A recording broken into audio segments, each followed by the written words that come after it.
Good people, what is going on? Another episode of the All Go Podcast. I'm your host, Desmond. Thank you for tuning in. Greatly appreciate it. Wanted to do a quick video to talk about Shedeur Sanders and the commentary that is going on around his draft stock. The interesting thing is these analysts and alleged experts are telling us how difficult it is to evaluate his film and him as a prospect. And I actually don't think it's that difficult at all. Number one, last season, so not the most recent season, last season, his offensive line was absolutely terrible. This year, I would argue his offensive line had some struggles. They improved, but they were still pretty bad. And despite that, I thought he played pretty well. I didn't watch every single snap of Shedeur, but I watched a lot of Colorado games, and he looked pretty good. I think he does a pretty good job in as far as dealing with pressure, extending plays, buying himself more time, and just delivering the football on time. I think he did a terrific job of doing that. When it comes to playing quarterback, just in general, quarterbacks don't play well when they get pressured. Like it's inevitable. We saw in the Super Bowl, Patrick Mahomes didn't look like Patrick Mahomes when that Eagles defensive line was just pressuring him to no end. Tom Brady. I mean, I'm obviously talking about the greatest quarterbacks that we've ever seen, but the point is to make the point to be made is no matter how great you are as a quarterback, pressure is the great equalizer. So, to make it seem like he runs around too much, like a lot of that is his O line and having pressure pretty consistently.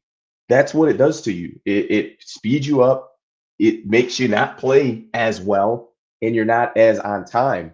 I don't think Shadeur's any unique from anyone else when it comes to just in general his film. Like take the film, evaluate it, and tell us what you think. I just think I think it's just lazy that these guys are telling us that well he's hard to evaluate. He's actually not. Either you think he can make the throws and read the defenses and play the position at a high level, or you don't. And whatever your conclusion is, that's fine. But give it to us. Stop with this halfway and oh well, he's hard to evaluate. He's not.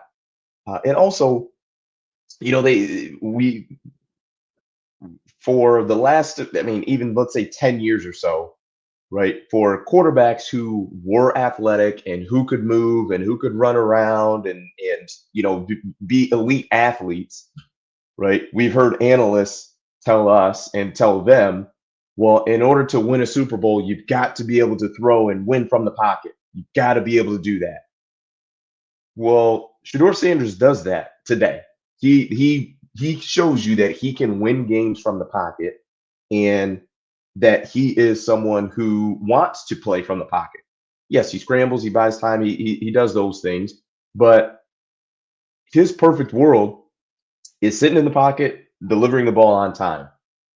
And I don't understand why all of a sudden that this is something that is so just unique with Shedeur. I really just think this is just extremely odd on how these analysts are talking about him. I think he's a pretty darn good prospect. I think I think he has an argument to be up there with Cam Ward as far as the number one quarterback. I would lean towards Cam Ward as the number one quarterback versus Shedeur. But I mean, this notion that he should be drafted in the 20s and so on and so forth, I think is crazy. I think he's a really good quarterback. I think he does a great job playing on time, and I think he's going to be a good quarterback in the NFL, assuming he's got an infrastructure around him that can help him be successful. I mean, again and again, we talk about we talk so much about where these quarterbacks are drafted. Is he 1? Is he 3? Is he 10? So on and so forth. The real talk should be who is the general manager, who's the head coach, who's the offensive coordinator, who is the quarterback's coach, like who's the staff and the people that are going to be teaching this quarterback day in and day out. Haven't heard a lot about that in Tennessee. Obviously Brian Dable is with the Giants, who has the number 3 pick, but that's what most of the conversation should be. It shouldn't just be, well, where's he going to get drafted? Obviously the Giants or the Titans, so on and so forth, the Raiders. Who is on the staff? Who's going to be coaching this guy? Because that is what is most important. I think more so than even what their talent is the situation that they're going to.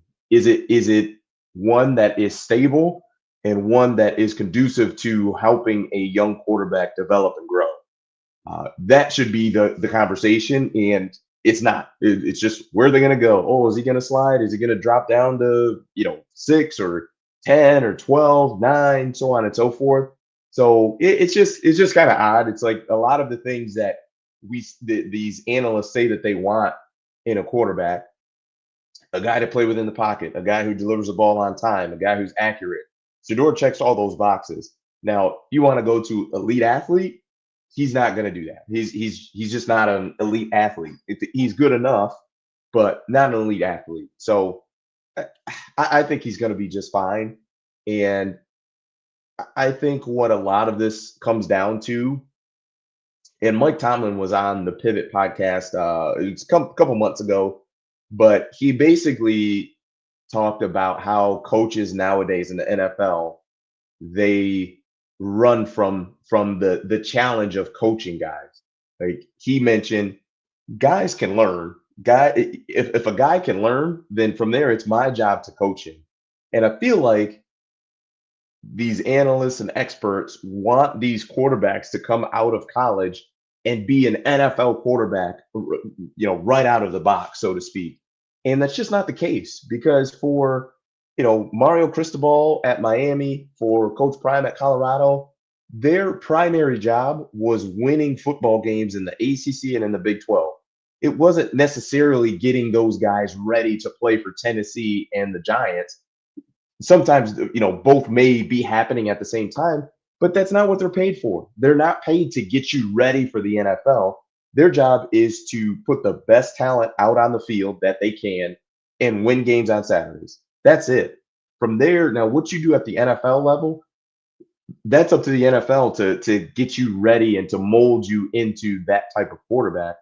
But for these franchises, it's your responsibility to do that. It wasn't Coach Prime, it wasn't Coach Cristobal, it wasn't Lane Kiffin's job to do that. Concerning Jackson Dart, it's your job. So you gotta do it. It's difficult, but you got to do it. So we'll see what happens.